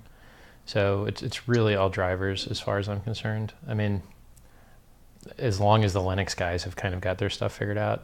Like there's a reason Linux sucks for the consumer, and it's because all the drivers suck. You get the worst drivers last. Good luck. Mm-hmm. Why? Because you're doing something weird that no one else is doing. Nobody else is playing games on that platform. Yeah. No one else is creating media on that platform. If you do something different than everyone else in hardware land, you're asking for trouble. You're asking for problems. Yeah. I mean, that's what kind of, I would say it's the double-edged sword of this channel in general, is that's kind of what we're trying to help from a consumer standpoint, I guess. And if you I get, I have Barnacle and a few of the other bigger YouTubers reach out and stuff and saying, I don't get your edge. Why are you doing this? And I'm like, we were doing this more for, like, I didn't have AdSense. I didn't have any of that stuff turned on, right? Until just recently. And that was more to kind of qualm the time investment that I have into it. Did you get more traffic when you turned AdSense on? Because I leave it off, but I think they penalize me and don't give me as much traffic because they don't make money on me because I don't allow ads. Yeah. Did you get more traffic or did you not see a difference? I don't see any difference in traffic. Okay. I mean, I get the YouTube suggestions is the number one thing, which is a default. Like if you're running ads or not, unless their algorithm is saying if you're running ads, be higher on the suggestions. Well, they should. I mean, why wouldn't they want to make more money? I mean, it seems to make sense to me. Yeah, but I mean, the ads piece, I mean, at YouTube, you don't make, unless you're like 400, 500,000 subscribers, you don't make money on YouTube. I mean, dude, I type fast, and Barnacles types like 50 words per minute faster than me. But pretty quick. Barnacles, I'll call you out on this. I have a better workstation than you. I've seen your badass room. I've seen your non-symmetrical, loud internal air conditioner. I've seen I've got a better workstation than you. So I'm calling you out, Barnacles, okay? You kick my ass at programming. You kick my ass at typing. I've got better keyboards, and I've got a better workstation. So, with your trillion YouTube videos, if you want to compete, takes care of him. I'll link to him so chat can see who I'm talking about. His content's pretty cool. There you go. Yeah, no, I mean it's when I first started talking with him and stuff, they were like, what's your edge on? Because it's most YouTubers are trying to grow their channel and do lots of really just get that critical mass to be able to not have to do a day job. I'm in a weird set of circumstances where go ahead, we're going to be doing this stuff anyways because I like the tech, bottom line, and I use it as also a hedge in understanding the underlying how things are working in the background in general. Keep on the yes, I could just troll Reddit and read, Hacker News and all this stuff to figure out what's going on in the world when it comes to just, the open source space and what's the new innovative technologies and all that. For when I actually put on the day job hat on, from the solution side and trying to solve issues, like big issues, not just between companies, but it's companies and governments. I mean, I get from a very technology standpoint. I lived, eat, and breathe technology since I was young. So I mean, it's the president of the computer club, president of the technology committee. What was your first computer? Do you remember? I mean, that's just what I do. Do you remember what your first computer was? I had a hand-me-down 8088 from my dad, and then we went to a 286. Yeah, I did the same thing. Monochrome. 386SX. Yeah. Do you have the turbo button? I did it on the DX. Nice. Dude, I remember when the internet, like I was on bulletin boards playing Doom all the time. God, I love playing Doom. Oh yeah. Just double barrel shotgunning dudes, man. Oh, so beautiful. We would do LAN wars with because I remember I had a 486 DX4. It was our first LAN war, and that was the 100 megahertz one, and it was a boss. And I brought it over there, and it was like prior to really graphics cards. I mean, there was like an add-in card, but it was like a Trident or something. It was some crap, but it didn't matter at that time because it wasn't part of the culture or anything, right? It wasn't. They had the big computer shop, but it was like that big, right? And you try to put something together, but it didn't really kick into that next thing until after when I was in high school. I was in Illinois, and I went up to the release party for Mosaic. That was at the University of Illinois, Champaign-Urbana. And I didn't know what I was looking at the time. I knew it was like 1996. And we're just standing there, and I remember sitting next to this guy, I think it was Mark Anderson, which is now runs a big company. Everybody knows Mark Anderson, or should. And I actually tweeted to him, and he actually liked it, which was funny. I'm like, hey, do you remember that young, stupid kid that was there asking you about what the internet was at the release party for Mosaic, and he actually liked it, which was pretty funny because, I mean, he's like, this could be huge. And I'm like, yeah, the internet, yeah, that could be huge, and it's just like, damn it. I was too young at that time to be part of something then there, it just didn't have the critical mass that needed to do anything with it. Bulletin boards are still kind of super popular, but this round, especially with the blockchain space and just the way work has worked out of being part of being technology, it's just now, there's a few folks out there that really understand where this can go, and then the folks that are part of it to try to help drive it from a larger, not just corporate, government, that kind of thing space, but just from a technology. I kind of set in the technology realm of it. I don't get into the politics and all that BS. It's all fodder up, but from leading large solutions, I mean, that's what I'm in now. And that's where it's like, if YouTube and all this stuff blew up, and, mind you, I was mining Bitcoin pretty early. So it was, this, could we get out of it now? We could. What do you mean get out of it? Day job, and I know your whole thing, buying freedom and all that, but being involved in and what I'm in that right now is, I look at it as more of a social requirement because of the technology understanding that I have in the space and being part of it for so long. And yeah, we do tinker, and it has nothing really to do with blockchain tech here as much as it is at the office. But I try to drive those understandings to people. That's what that IAC forum that I was at, those are the forums that I usually go to, is like those kind of blockchain kind of company side, and just listen and hear and try to make sure that the narrative people understand, because there's so much just FUD, their understanding, the lack of understanding at corporate CIO, CTO level stuff that just they don't, that's not their day job, right? They don't understand it. They're not reading Hacker News and all that kind of stuff. So I look at it as like a conduit to make sure that they're educated enough to make good decisions that make sense, from not just a monetary standpoint. The companies or the governments are going in the right direction, but it's just, we're looking at a bigger vision here. I mean, the whole thing can change everything, the way everything is, so that's the way it was when I was sitting in that room at University of Illinois in 1996, and I seen it there. They had like, who was that? It was like Network Solutions that did all like the .com and all that stuff. Registration. It was like $70 a domain per year. I remember NetSol. Yeah. I mean, these guys are here, and they have like just like single tables, and they're just set up, You had Real Audio. I mean, I don't know if Cuban was there because I didn't know who anybody was at that time, in that time frame. But, you had Real Audio, and you had AOL had a desk there. And it was the start of essentially the first Mosaic browsers that would be included in, and people that don't know Mosaic, it was like the roots of Internet Explorer. And um, it was just like, I knew it was going to be big. I just had no idea. This, I know is going to be big, and I'm seeing the idea. So I just want to stay with it. So I wonder, so I think we've covered mining.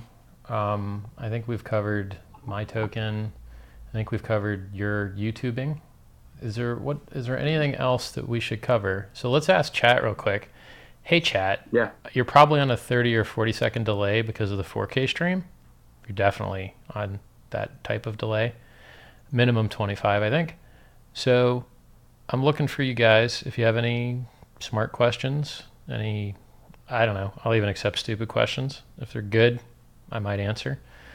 If you want me to do a keyboard review, I could go grab one of my sick keyboards. I love keyboards. So Mr. Righteous Capo asks, Richard, what do you think of the crypto space right now? I think that Bitcoin's going to the moon. What day is predicted for BTC to mine its last coin? Well, it's asymptotical. So if you increase the division past the 100 million Satoshi level, then you could never finish mining. But if you leave the division to the 8 decimal places or whatever, then there is some date, 100 years in the future, 50 years, some many, many, many years from now, where theoretically the last Bitcoin would be mined. And whatever, it doesn't really matter. It doesn't matter. Cover Fed coin. I think that must be the dollar. The dollar buys a lot of stuff. It's nice. I don't have a big problem with dollars. They just always go down in value. But other than that, they're pretty cool. They just always go down, which sucks. Anyone here an Apple person? Apple has the best security for any cell phone, period. Their encrypted, it's called, the Secure Enclave, I believe it's called. Their Secure Enclave is so good. And so if you read the DEF CON and other, trying to crack into the Secure Enclave, they cover everything.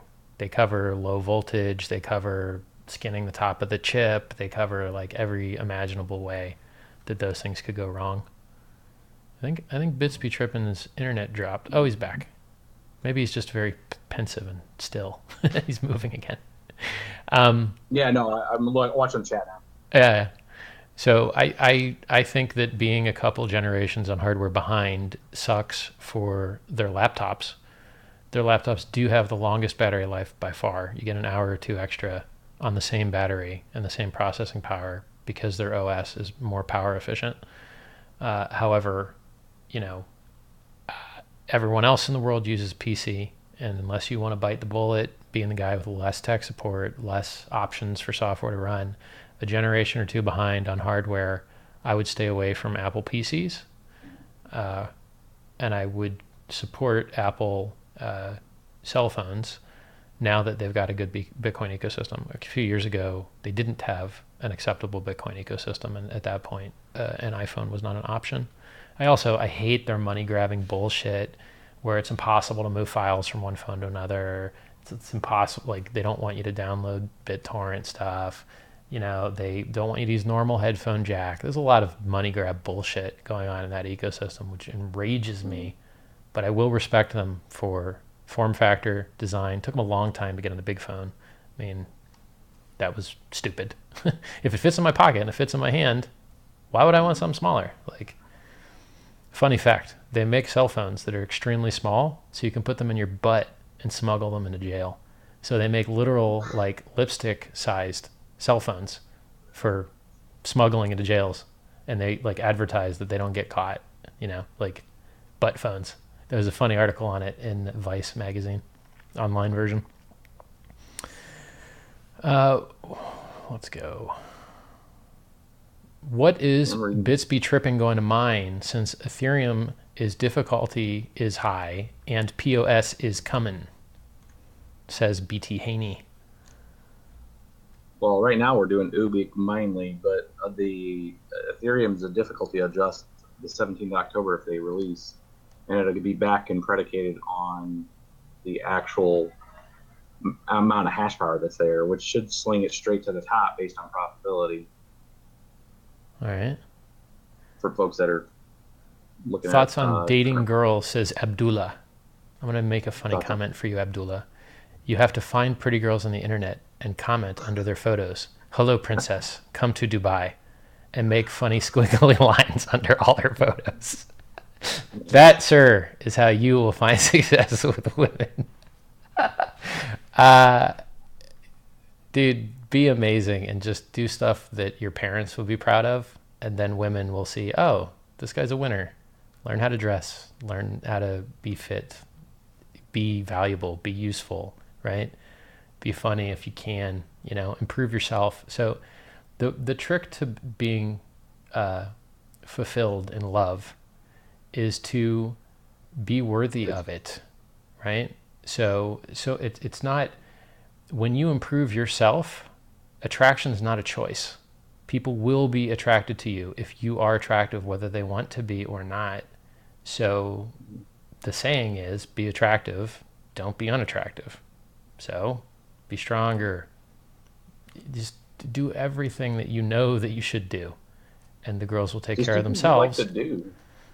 I think people that focus on the attack, right? Like trying to find, something like that. I think if you find something that you believe in, that you like to do, regardless of what it is, and you're passionate about it, and you show commitment, that attracts, right? It's gravity. And still, as long as they can see you, as long as they can detect that you exist and you have proximity, it'll work. Yeah. If you're in Alaska on a like research tour with just 3 other dudes, you might have to switch to the pink team, bro. Sorry. Let's go down the list here. BTC Gold, a joke? I don't think it's a joke. If you want to give me a airdrop, fork coin, for whatever excuse, and it's not contentious and it has replay protection, good on you, sir. I much prefer your airdrop fork coin that benefits me than something that you could do that wouldn't benefit me. So I'm totally for every fork coin and every airdrop. Please go at it. Have fun. I hope you do well. Richard, it seems like Bitcoin is being taken over by 2x. Is that a good thing? I don't think it's being taken over by 2x. The market valuation before I started the stream was 0.27. So that's failure. So then we keep the real Bitcoin and that one should go to 0. Yeah, I don't think B2X is taking over jack shit. The markets don't think they are, Or you could go set up an account on Bitfinex and go buy your super duper taken over everything B2X coin for only 0.27 over Bitcoin. But I doubt you will. We need a crypto polo label. I actually love branding, and like this necklace is my own little trademark fist crushing money thing. Back when I used to be more materialistic. Now I'm wearing it because why not? We're in entertainment now, so let's be entertaining. So I'm totally for making my own Gucci print, like the Louis Vuitton LV stuff. I'm totally for taking my Sci-Vive logo, which looks like a hacked up version of the Trinity Shield, right? And it fits with my belief system I put together, the Sci-Vive. I'm more than happy to turn that into a print. I just have to see how it looks. I'm gonna send you some shirts. All right. Yeah, BitsBeTrippin's wearing his. Look at his brand. He ain't fucking around. He's doing better than I am. He's got his own T-shirt with his own brand, and it's got a cool nickname. Sounds cool. Sounds like BitsBeTrippin, right? He's doing it better than I am. I like it. Yeah, but a lot of people ask us where it came from. And, okay, where'd it come from? There's a radio segment in this area, and it's pretty funny. I mean, it's nothing disrespectful to women. I want to start that off because but they have this segment on the radio station. And it's just dudes that call in about their girlfriends and ask them really kind of funny things. But it's called Bitches Be Trippin'. I feel and it's a really funny. I mean, it's like blinker fluid, that kind of stuff, right? It's just very lighthearted stuff. But we were sitting there thinking of a catchy name. Yeah, I don't care And about PC bullshit. Like if you're uptight and you want to be offended, fuck you. yeah. Be offended. That's your weakness. Being offended is not a fucking virtue, okay? Being offended means you suck, right? So I don't do the PC tap dance around everyone's offense. Oh, I can't speak with specificity. Can't say anything true because some jerk off will get mad. No. I'll speak truth. If you don't like truth, fuck you, change the channel. Well, yeah, on here, yeah, I guess it's fine. I it's like indoctrinated in me because I'm usually around people that would take obviously offense to things all the time. So it's like it becomes part of the behavior, and it transcends to everything I do. It's just one of those things. But I think at some point, I have a lot of those same beliefs. So I used to curse more, and I had a lot of people in my stream complain a lot because they felt physically harmed by it. And they were seemingly, for the most part, nicer, older ladies, motherly types. And I had to decide, do I want to back off the cursing a little bit and physically harm these people a little less, even though they shouldn't be getting offended? It's easier for me to back off and not harm them. So I've backed off a little bit. Yeah. Not all, but a little bit.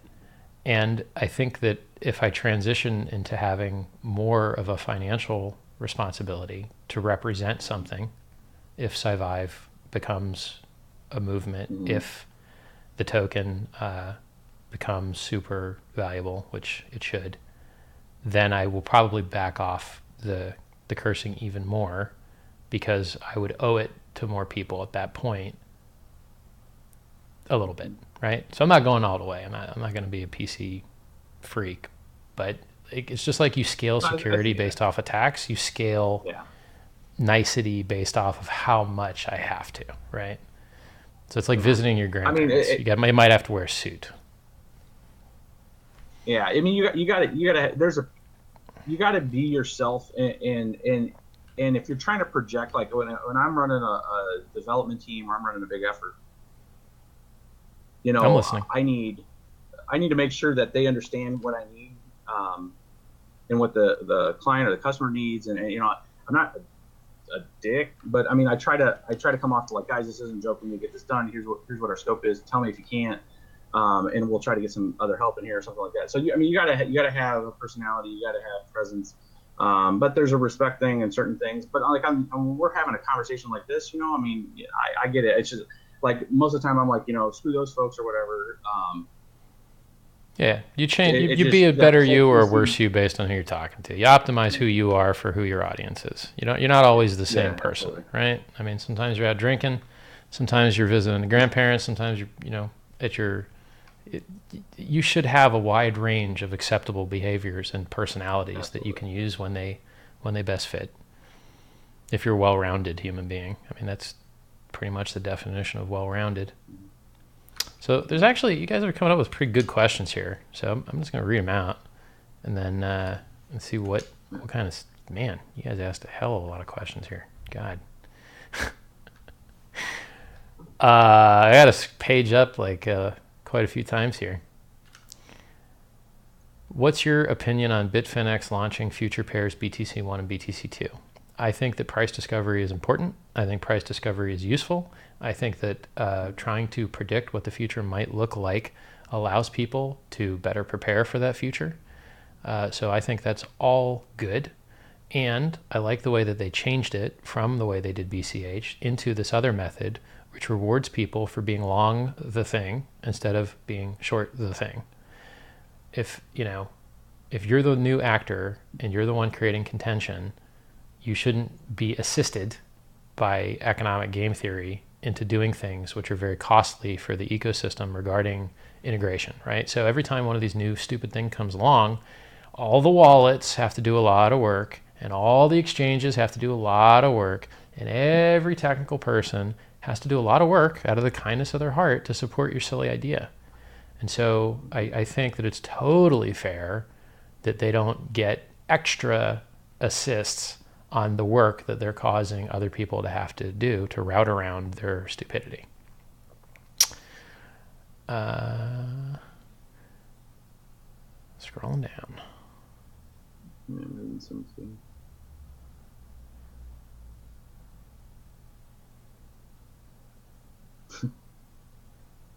A lot of opinions of the PC nature. Yeah, I mean, look, everyone that's watching this is probably a libertarian dude. So if I wanted to shill and get a bunch of upvotes, I could just say, I hate men with guns. Men with guns are evil. I could just like libertarian shill out my butt. But I find it cheap. I find them cheap laughs and cheap likes. I like more unique stuff that I could generate on my own than tweeting, party lines. Someone asked, do I watch the Orville? No, but this is the second time someone's mentioned it to me, so I'm probably going to check it out tonight because that shit must be cool. Or that's like the second time it's been mentioned. More people are mentioning that. It started off a little rough. All right. But yeah, I've watched it. We caught up. It's gotten better. All right. I watched the new Star Trek, and I haven't watched much of it, but man, it's not that good, unfortunately. It's not good. I hate when people pay extra money to make things look worse. Like Jurassic Park had really good looking dinosaurs. Then the new one has bad looking dinosaurs for a lot more money. Stop trying to do everything digitally. Use goddamn models. They work really well and they're cheaper. Fuck. The Klingons used to look better. Now the Klingons look fucking retarded and it costs you more to do it. Stop. All right.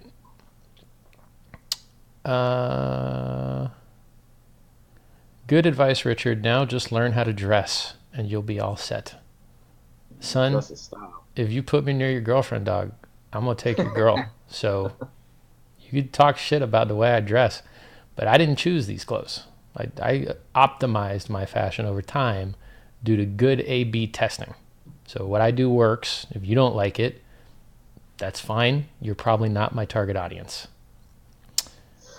On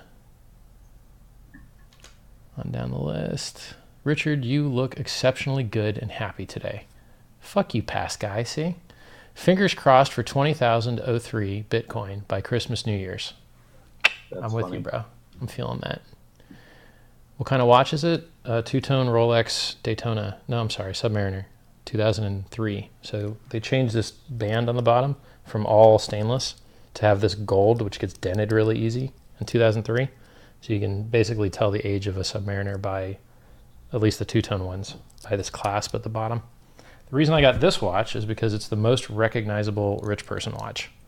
So if you don't have more than 10 million, if you only have single millions, and you want to let other single million people know that that's how much you've got, you get one of these, probably like, I don't know, 8-10 grand now, I guess. I'm not really sure. So, super durable, works forever, goes up in value, not down. I could probably sell this for more than it originally cost.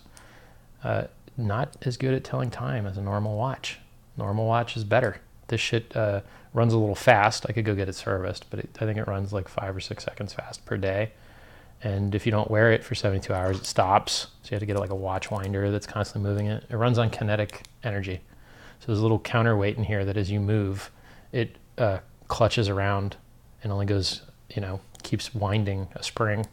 That's why they're called automatic. This thing can go 300 meters. I went like 10 meters. My ears hurt like shit. I'm like, yep, I don't want to go any farther. This feels crappy. So if you want to look rich, this is the one that's in all the advertisements, right? But then if you're really rich, you look at this like a poor person's watch. So if you're really rich, you have a Patek Philippe or something that's much less gaudy and much more understated. But you know what? I prefer the gaudy because people are stupid, right? Like a person that would know what's up with a Patek Philippe, he doesn't give a fuck about your watch anyway, or shouldn't, right?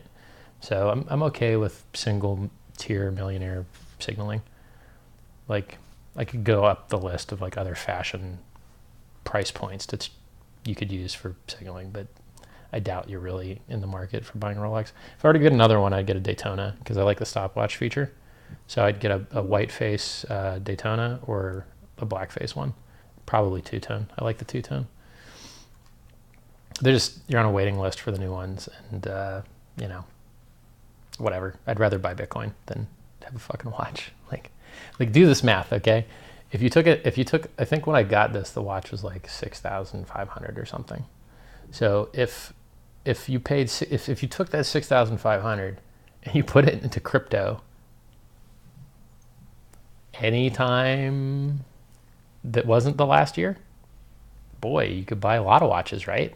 And so just look around your house and look at everything you got and be like, oh shit, I could have had like a trillion, zillion, billion, trillion crypto dollars. Oops. So I still live way cheaper than I have to because, you know, I'm a holder, man. And you're not holding if you're spending. Do you want to pick any of these questions? Do you see any that like pick out to you? I was letting you go, man. I like the style discussion. All right. Yeah, like let me tell you, by the way, this whole like expensive watch thing, no one actually gives a fuck. So you'll get maybe 3 or 4 compliments a year, of which 30 to 40% will be shopkeepers. And that's it. No one gives a fuck about your car. No one gives a fuck about your watch, particularly not women at all. They don't fucking care at all. If you asked them what a new M3 cost, they don't know. They don't care. So if you're doing materialism for someone other than you, you're probably going to be unimpressed with the actual results. Yep. I'm more of a functional type of person. I like it. The technology in the cars, the technology and stuff, it needs to do something. It needs to be elevating. What kind of car do you like? Well, I mean, I've had a whole. Right now, I have a truck because it's functional and I need it for like camping and stuff. But I mean, I had a C55 AMG Mercedes. Now, was that an older one with a supercharger or the newer ones? That's a supercharged one? Yeah. Well, no, it was standard. I did a whole bunch of stuff to it. It's actually on my other YouTube channel, but I put a Kleeman supercharger on it. It was naturally aspirated. I had Brembo big brake kit on it. I did a whole. When I wasn't spending money on tech, I was doing autocross, and I wanted to have something very unique when I took it autocross and different race events. And so I took a standard C55, which is naturally aspirated, and put way too much money into it. How many pounds of boost were you running? Did you have an intercooler? I knew you had to have an intercooler, right? I mean, all the other the E55s run a big intercooler on their superchargers. Yeah. E does. The C's at the time didn't. Okay. Interesting. Yeah, I used to do car stuff too. What a waste of goddamn money. It's a big money sink. Every dollar you put in, you lose that plus more. So if you put 20,000 of mods into your car is worth 40,000 less. Shit you not. Yeah. It's fucking crazy. You have to part the car out to ever get your money back. You have to split it into parts. Like, it's fucking crazy. Yeah. Oh yeah. I when I sold it, I mean, we probably. Oh man, I probably had.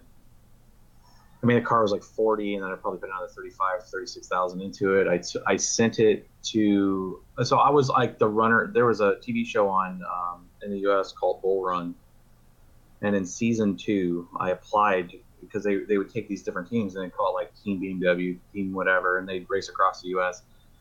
And it was all done through Goldberg was like the person that was like the announcer on it and stuff. But I was like the person that they were about to choose, and they ended up taking another team over me. This guy with a Lambo showed up, and they took him because he was going to race his Lambo and do stupid shit with it. And a lot of people want to watch a Lambo do that, not some dude in a 4-door Mercedes.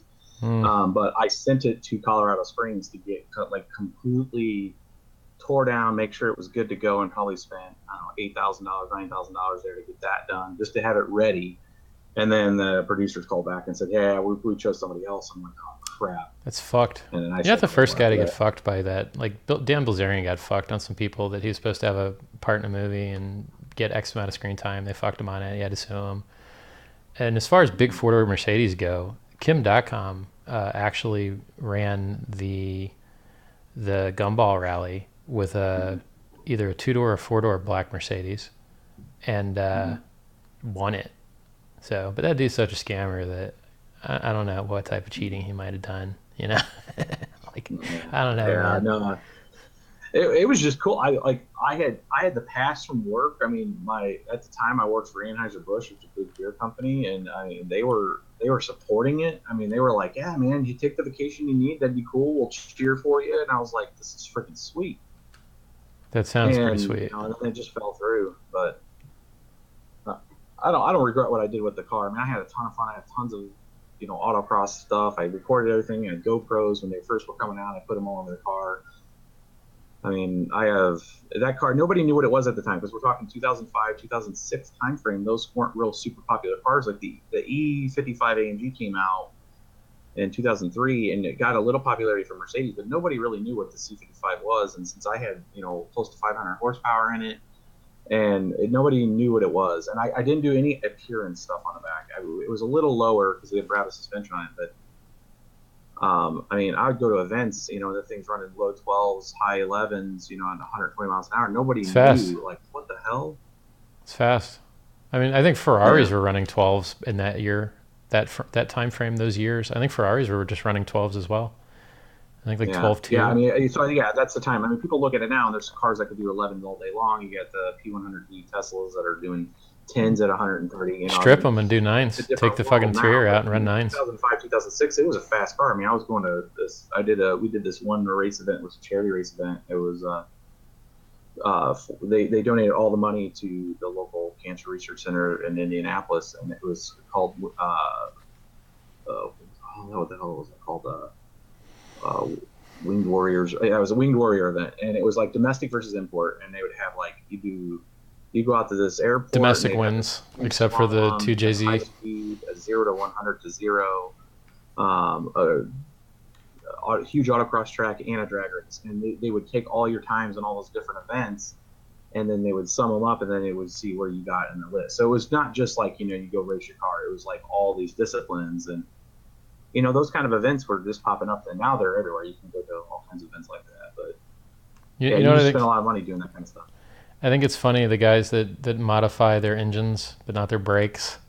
So like if you actually get your car up to fucktarded speed and you're going 155 and then you have to stop, you got to stand on your brakes for so long.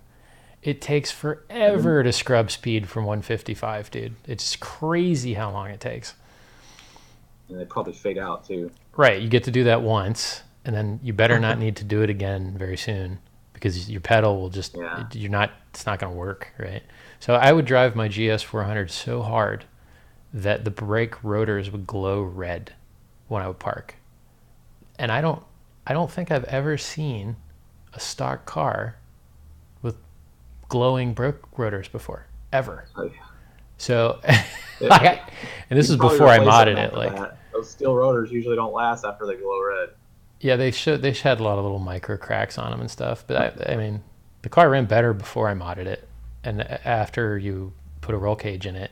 So I put a roll cage in the car, and then upgraded the brakes, and then everything was worse, right? So now you're not using normal belts; you're using harnesses, and if you get into an accident, you don't realize it, but your head's going to hit that fucking bar. So now you're concerned with like, should I Armaflex it and put something over the bar so I don't bang my head on it? Then you had to take down your rear view mirror for the bar. So now you've got a weird rear view mirror under, right? And then if you jam on the brakes, I got this left to right diving, oscillating shit. I'm like, oh God, why doesn't anything work right? It's all bad. Like I've ruined my car. So I would never modify a car again. I would never, ever do it again. Yeah, I'm out of that kind of game now. I mean, it's, that, it was funny going to an event like that. And they don't do a ton of them like that, but it's so funny because guys would bring really powerful cars and they were great in a straight line. And then they would go to their next, event, because there's all this huge area, Indianapolis race area and O'Reilly Speedway. And they would be, great on the quarter mile, and then they would have to go do autocross. And you just watch the body roll and just them getting thrown around. And then the high-speed slalom, I mean, people were like, that are not, they might be good drivers on a straight line, but when you start doing 70 to 80, there's like a slalom speed, and people don't understand the physics sometimes, I think. Just blow through the second cone. They just hammer down, and then they go to do the slalom, and that first turn, everybody spin out. And you're on a big runway, so if you spin out, it wasn't that big of a deal, and you're probably doing 70, below 75, something like that. But you know, you get a little clinch factor. But it was just funny to see like the cars that were best set up. I mean, guys would bring like spec Miatas, which were, you know, that were monster versions, which would have like a 5-liter in it. So it was like a big V8, and it's a Miata. LT1. And you could lift the third wheel. You could lift, you know, you'd be three-wheeling it around all the turns because it's so stiff. Right. I mean, those guys did great on all the events, but Miata's good bang for the buck if you want to make corners. So yeah. Somebody asked, what are your thoughts on autonomous vehicles? Are they coming, and what impact will they have? And what kind of public backlash will it face? Well, people are actually really bad at driving cars. So making machines that can drive cars better actually isn't as hard as you think if you're on a highway. When humans are actually better than computers are in edge cases. So very bad conditions, or, you know, a cop is directing you by hand, right? Or the road's closed and there's particular obstructions. Humans are good at that. Like, oh, here's a new thing I haven't run into before. That humans are good at that. But like, oh, my phone rang, or oh, I'm tired. Humans are terrible at that. So a self-driving car should be able to greatly, greatly, greatly reduce collisions, which kill thousands of people, many thousands. So the number of people that have driving jobs in the United States is over 3 million. It's the most common profession that exists in the United States is driving. So the worst possible displaceable job in to some degree is the one that's the most common. And so the machines are coming fast to take the jobs of the people who have the most of that job, right? 3 million people, more or less, should get displaced by computers driving cars over some reasonably medium time frame. Let's call it 8 years, 10 years. It means that they need to train for new jobs, or we need to subsidize and help them perform that transition and realize that it's not just the drivers that are having their jobs come for by machines. It's people that make t-shirts. It's people that make shoes. It's everything. And in the short term, it's going to be a lot of pain for people that aren't in the capital class. And it's going to be a lot of pleasure for people that have the money to buy the machines. So early Bitcoin adopters probably going to do just fine. People that work for a living, not just fine. So we need social improvement and a social safety net to allow all of the great GDP gains and improvements to society from mechanization and computerization and automation to filter down, or I hate that phrase. I don't like that hierarchy, the top-down shit. We need those benefits to get to everyone because it benefits everyone. So, you know, the goodness of a society can be judged by how it treats those people most in need, the mentally ill, the unemployable. And, you know, there may be a point when human beings in general are not employable. And unless you want to see a revolt or a real bad state of affairs, let's have everyone have a good life, right? So I'm for, you know, I've got a video on saying, hey, we should take some portion of the military and teach them how to drive nails instead of bullets and just build some houses. People need places to live. Some contractors are going to be super pissed, but we need fucking houses. You know, it's not fair that a kid that just graduated college can never get a fucking house ever because he can never afford it. It's not fair. It's not good. You know, our children shouldn't have worse lives than their parents.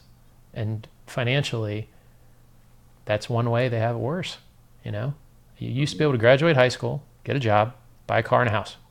Now you can fuck yourself with a master's degree. No one cares. So if you want to see that get fixed, that's what governments are there to do. The rich capital class, of which I'm a member, is going to do just fine with everyone still being helped. We're going to do better, actually. Yeah, I mean, that's really hedging into what I was talking about earlier about trying to partake in some of that transition and help nurture that transition. I mean, because, I mean, a lot of the common questions I get, especially at like the blockchain forum and stuff, you know, when people start talking about the the movements of like cryptocurrency, and you got the real extremes on anything. You can talk about anything. There's extremes on everything. When they're like, oh, screw the government, it's all anti that whole crowd and stuff. And what I try to figure out is like everybody knows that there needs to be change. I mean, there's no doubt that there needs to be change, and there's stuff that's transitioning that's going to happen if we like it or not. It's just the natural order of things. I mean, the stuff that like Elon's working and expanding, and what he's talking about is very, very true with regards to the evolution of that technology is going to displace people. So there needs to be a solution for that. And then what is the path for those folks? How do you start transitioning? I mean, anytime I'm moving big systems, you got a living, breathing system, and you got a target.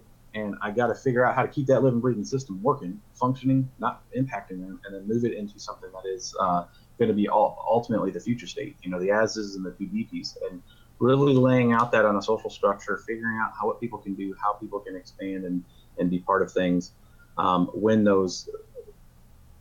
When people ask that question, when are driverless cars and that stuff, are those really going to take? Absolutely, they're going to take.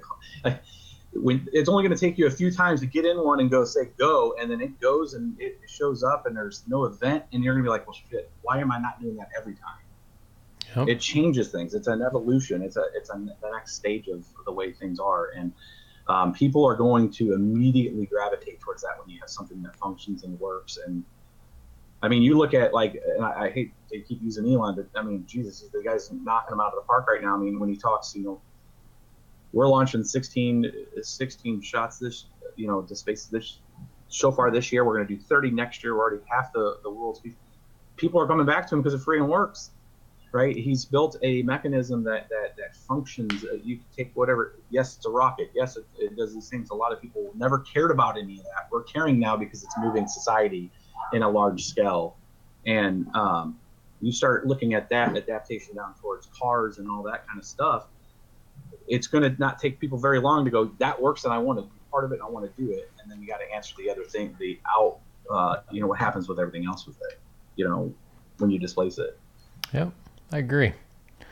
So, chat, thanks for coming by. We've done 2 hours. The questions you guys presented were great. Mr. BitsBeTrippin, sir, thank you for your video work and educating people and onboarding and helping them make better decisions. Buy this, don't buy that, stuff like that. Yeah, buy Bitcoin, Bitcoin Moon, obligatory. I guess that's it. Hey, man, it was really good talking to you. And thanks, everybody, for coming by. Conversation.